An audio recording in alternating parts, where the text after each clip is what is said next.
Hi friends, welcome to my channel. இன்றைக்கி வீட்டில் வந்து வாஷ் பேஷனும் கேஸும் எப்படி க்ளீன் பண்ணலாம் ஈஸியாக அப்படின்ட்டு தான் இந்த வீடியோவில் நம்ம பார்க்க போகிறோம். அதுக்கு முன்னாடி என்னோடய சேனல் அப்போ தான் ஃபஸ்ட் டைம் பார்க்குறீங்க, மறக்காமல் சப்ஸ்கிரைப் பண்ணுங்கள் ஃப்ரெண்ட்ஸ். வாங்க வீடியோக்குள்ளே போகலாம்.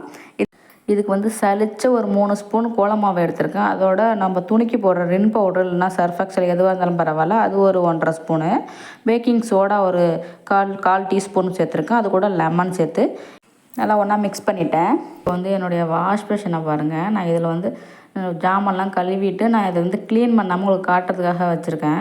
அங்கங்கே பாருங்கள், இது உப்பு தண்ணினால அங்கங்கே திட்டாக இப்படி வெள்ளையாக இருக்க பாருங்கள். இது வந்து நான் சமைச்சிட்டு நான் எப்பொழுதும் க்ளீன் பண்ணிவிடுவேன், அந்த கையோடையே தொடச்சிடுவேன். நான் உங்களுக்கு காட்டணுங்கிறதுக்காக இதை நான் உங்களுக்கு அப்படியே வச்சுருக்கேன். குழம்பு சாதம் வடித்தது அப்படியே இருக்குது. இதை நான் க்ளீன் பண்ணி காட்டுறேன் உங்களுக்கு. இப்போ வந்து நான் கலந்து வச்சுருக்கிற பவுடரை வந்து நாங்கள் எல்லாத்த இடத்துலையும் தெளித்து விட்டுட்டு ஒரு ஸ்க்ரப்பு வச்சு, உங்கள்கிட்ட என்ன ஸ்க்ரப் இருக்கோ அதை வச்சு நல்லா தேய்ச்சி விட்டுருங்க. ஜாமான் வளர்க்கறதுக்கும் ஏதாச்சும் வச்சுருப்பீங்களா, நார் இந்த மாதிரி, அதை வச்சு இப்படி நல்லா தண்ணியில் தெளித்து நல்லா தேய்ச்சி விட்டுருங்க. தேய்ச்சி விட்டு ஒரு 10 நிமிஷம் இது ஊறணும். 10 நிமிஷம் ஊறினா போதும். நல்லா அந்த கரையெல்லாம் எடுத்துடும். நம்ம நார்மலாக சோப்பை போட்டு தேய்ச்சோன்னு வச்சுக்கோங்களேன், அந்த இது கரை அப்படியே தான் படிஞ்சிருக்கு. நம்ம தண்ணி சேர்க்கும்போது நல்லா க்ளீனாக இருக்கா மாதிரி இருக்குது. ஆனால் கொஞ்சம் நேரம் சென்று இது காஞ்ச பிறகு பார்த்தோன்னா அது அப்படியே தான் இருக்கும். அந்த உப்பு தண்ணி அப்படியே திட்டு அங்கங்கே அப்படியே தான் காஞ்சதும் அப்படியே வெள்ளையாக அசிங்கமாக இருக்கும்.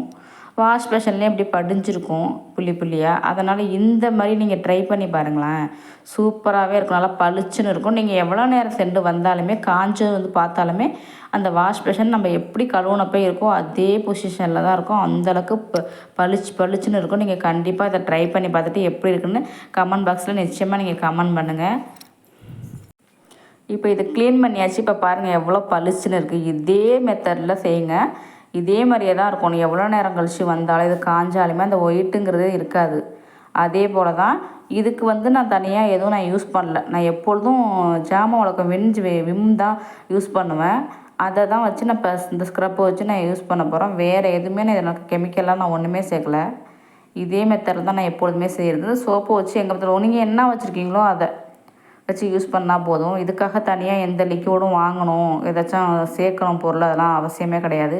இதை வச்சு தேய்ச்சிட்டு ஒரு காட்டன் துணி வச்சு சுத்தமாக தொடச்சி விட்டுட்டு நல்ல தண்ணி பக்கத்தில் வச்சுருக்கோம் பார்த்தீங்களா, அந்த நல்ல தண்ணியில் கழுவி வச்சு அந்த காட்டன் துணி வச்சு இன்னொரு தொடச்சிட்டா போதும்.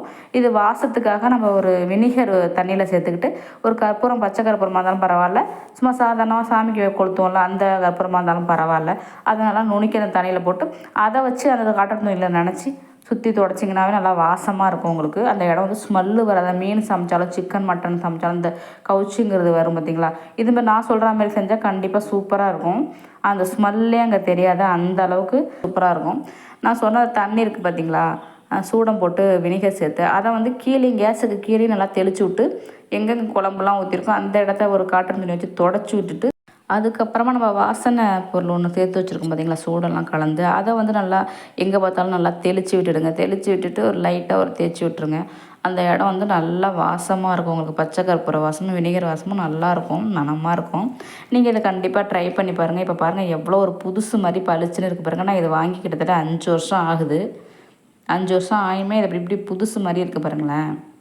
இந்த அளவுக்கு இருக்கும். இதுக்கு வந்து நீங்கள் தனியாக ஏதாச்சும் கெமிக்கல் உள்ள பவுட்ரு வெளியில் எதுக்காக நீங்கள் அதை சேருங்கன்னு சொல்லுவாங்க. நான் அதை எதுவுமே சொல்ல. நான் எப்பொழுதும் யூஸ் பண்ணுறேன் சோப்பு தான் யூஸ் பண்ணேன். எப்படி இருக்குன்னு பாருங்கள், எப்படி பளிச்சுன்னு இருக்குது பாருங்கள். கண்டிப்பாக ட்ரை பண்ணி பாருங்கள் ஃப்ரெண்ட்ஸ். ஓகே, பாய்.